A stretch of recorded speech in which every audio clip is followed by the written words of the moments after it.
Are के शनमुखम चेट्टी, ये वो नाम है जो भारत के इतिहास में एक बहुत ही महत्वपूर्ण स्थान लिए बैठा है, लेकिन साथ ही वो भी नाम है जिसे बहुत सारे भारतीय जानते ही नहीं हैं। आप भी नहीं जानते होंगे कि इस नाम को the father of budget in India कहा गया है। लेकिन आखिर आर के Shanmukham Chetty father of Indian budget बने ही कैसे और बने ही क्यों? क्योंकि आज़ाद भारत के पहले वित्त मंत्री बने और साथ ही इन्होंने आज़ाद भारत का पहला यूनियन बजट भी पेश किया।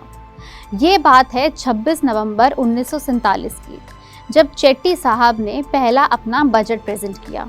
कौन से? फाइनेंशियल ईयर 1947 से लेके 1948 के बीच में।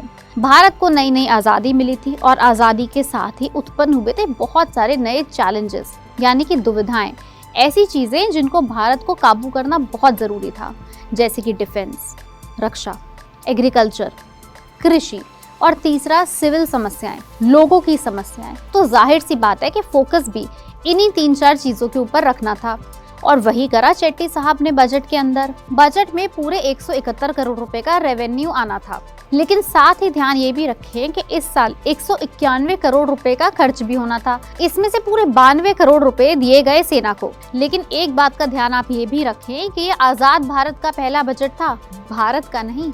भारत का तो पहला बजट इससे बहुत साल पहले आ चुका था। बजट पहली बार भारत में इंट्रोड्यूस हुआ था 7 अप्रैल 1860 में, जब ईस्ट इंडिया कंपनी एडमिनिस्ट्रेशन से ब्रिटिश क्राउन के पास ट्रांसफर हुए 2 साल हुए थे। पहले फाइनेंस मेंबर जिन्होंने भारत का पहला बजट प्रेजेंट किया था, उनका नाम था जेम्स विल्सन। और ये चेट्टी साहब का बजट, जो कि आज़ाद भारत का पहला बजट था, ये बजट सिर्फ और सिर्फ 8 महीने ही चला। अगर आपके बजट से जुड़े कोई भी सवाल जवाब हैं तो आप हमें नीचे कमेंट सेक्शन में लिखकर बताइए। अगर आपको ऐसी बजट के बारे में और बहुत सारे फैक्ट्स और हिस्ट्री जाननी है तो आप उसके लिए हमारी वीडियोस को लाइक करें, शेयर करें, चैनल को सब्सक्राइब करें।